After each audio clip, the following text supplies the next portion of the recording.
Saya masih bersama Ketua Umum Partai Demokrat Agus Harimurti Yudhoyono. Mas Ahaye, setelah pemerintah menjatuhkan putusan, apa sih refleksi Anda terhadap kisruh Partai Demokrat?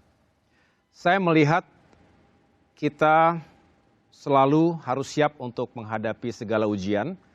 Ujian dalam politik itu bisa datang dalam berbagai formatnya, termasuk ujian terhadap keutuhan, kedaulatan dan juga kehormatan partai, seperti yang terjadi kemarin.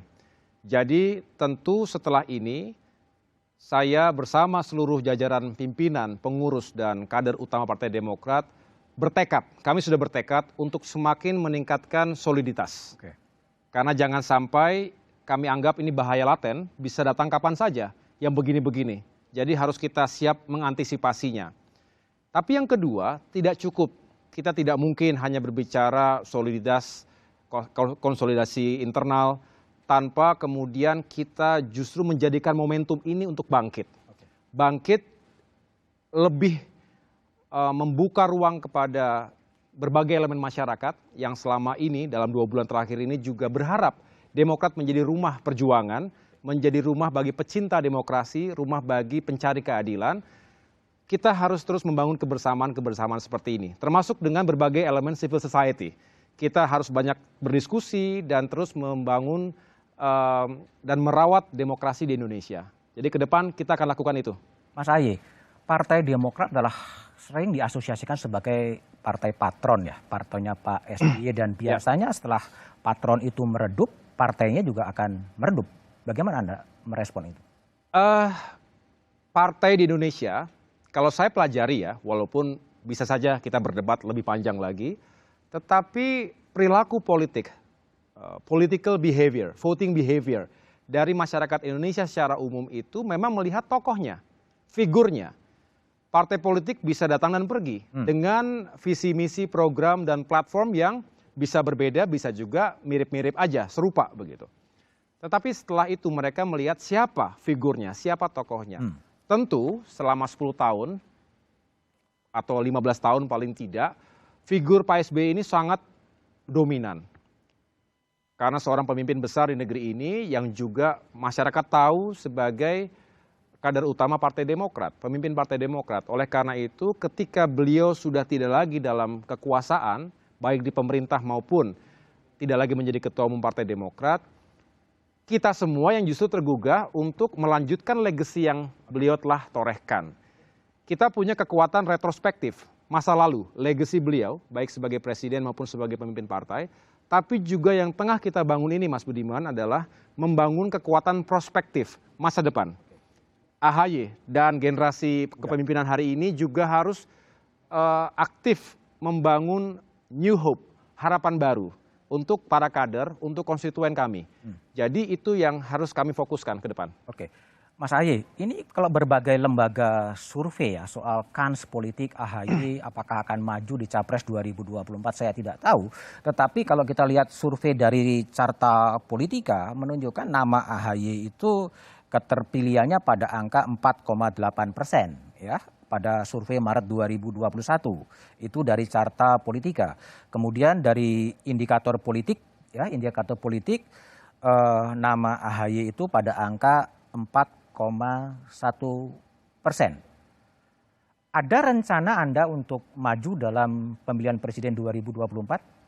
Saya pikir masih terlalu jauh ya, masih terlalu jauh berbicara pemilihan umum 2024. Walaupun selalu dalam politik konteks waktu itu juga sangat relatif. Ada yang mengatakan terlalu jauh atau ada yang mengatakan sudah semakin dekat. Ya tinggal tergantung bagaimana kita melihatnya. Tapi bagi saya tidak ingin kehilangan fokus. Saya mendapatkan amanah dari para pemilik suara yang sah Partai Demokrat untuk memimpin partai ini, membangkitkan dan membesarkan kembali. Karena kita ingin Demokrat semakin memiliki pengaruh di masyarakat kita, baik di jajaran legislatif maupun di eksekutif nanti pada saatnya. Itu ikhtiar kami hari ini. Tapi kemudian muncul harapan terhadap Ahaye secara pribadi dan lain-lain, ya tentu itu hak semua orang. Saya hanya ingin bisa terus mempersiapkan diri dengan baik, mempersiapkan diri dengan berbagai kapasitas. Saya sendiri menyelami dan menikmati proses perjalanan ini. Bagi saya journey-nya, bukan tujuannya. Begitu. Jadi belum mikir, belum berminat, atau tidak niat? Nanti biarkan masyarakat yang menjawabnya. Saya tidak ingin berandai-andai terlalu jauh. Nanti AHY ini baru lewat masa situasi kemarin Demokrat udah ngomongin capres, tidak sama sekali. Saya tidak ingin terlihat seperti yang di sana, yang sangat berambisi untuk 2024, kemudian mengambil alih Partai Demokrat. Kalau target Demokrat di 2024 apa? Targetnya tentu kami ingin kembali menjadi partai papan atas. Papan atas itu kategorinya 3 besar. 3 besar. Double digit lah paling tidak begitu. Bolehlah kita punya target-target yang optimistis. Ambisi kami juga ukur dengan realitas, tetapi optimisme kami itu diukur melalui survei, survei-survei yang ada di selama ini, tapi juga dengan kerja-kerja langsung dengan rakyat. Begitu. Mas Ahy, sebagai Ketua Umum Partai Politik dengan suara 7,7% ya, saya ingin minta pandangan dan posisi politik Mas Ahy, Partai Demokrat berkaitan dengan rencana pemerintah memindahkan ibu kota dari Jakarta ke Kalimantan Timur. Ya. Begini, sebetulnya ide atau gagasan itu kan bukan sesuatu yang baru. Pemerintahan dari waktu ke waktu juga punya pemikiran-pemikiran seperti itu.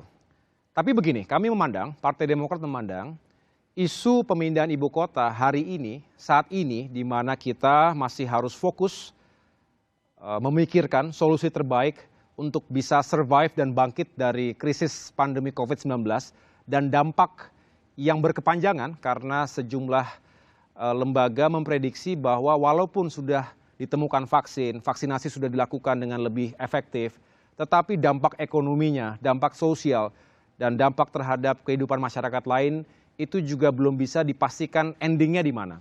Jadi bagi kami lebih baik kita fokus di sana dulu. Apalagi kita tahu anggaran yang harus digelontorkan pemerintah untuk bisa menyelamatkan kesehatan masyarakat dan juga menanggulangi termasuk membantu masyarakat kita yang sangat terdampak, termasuk UMKM, masyarakat miskin dan tidak mampu, itu juga besar sekali anggarannya. Dan ditopang oleh hutang. Nah jangan sampai ini belum tuntas, belum tentu bisa kita yakinkan setahun 2 tahun selesai, kita berpikir pengeluaran anggaran yang luar biasa untuk pemindahan ibu kota.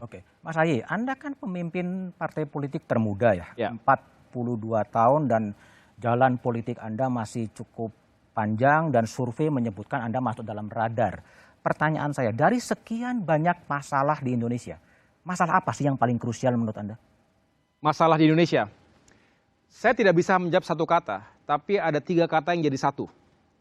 Hari ini kalau kita berbicara krisis pandemi, krisis ekonomi atau resesi ekonomi paling tidak, tekanan terhadap ekonomi rakyat, dan yang ketiga ada ancaman terhadap kemunduran demokrasi, democratic regress. Ini bukan kata AHY, bukan kata Demokrat, walaupun kita baru menerima situasi seperti ini.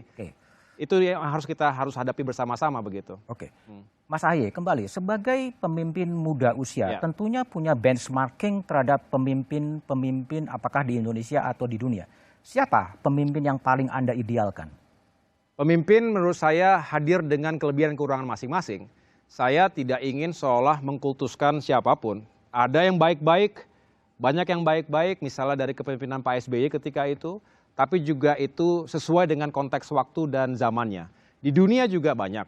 Kita bisa melihat sejumlah pemimpin muda yang progresif, tapi ternyata juga masih menyisakan pertanyaan keberlanjutan.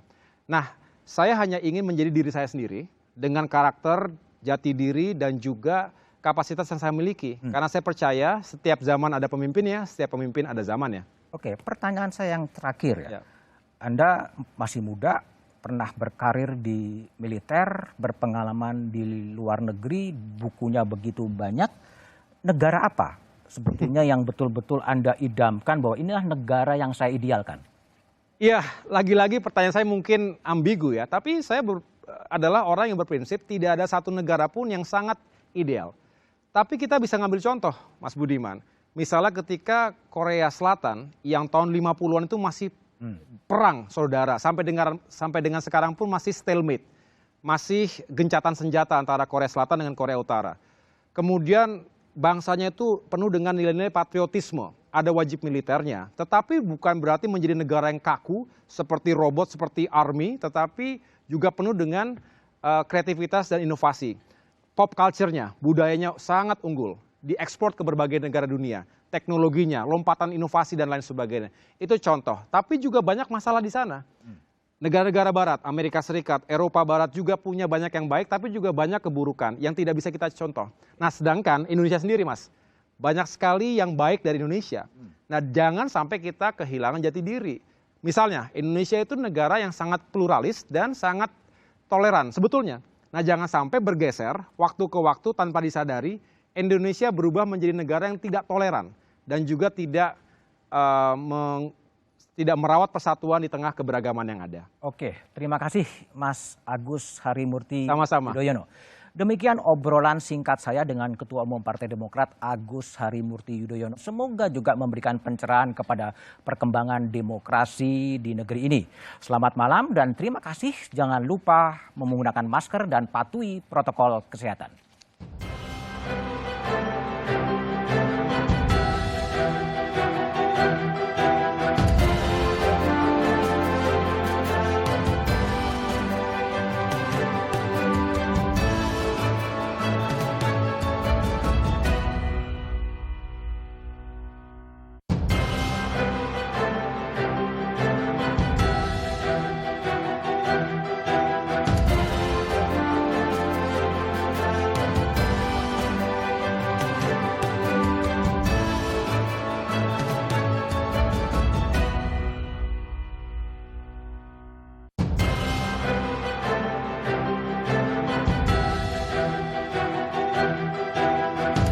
Halo sahabat Kompas TV, saya Ihsan Sitorus, presenter program Saksi Kunci Kompas TV.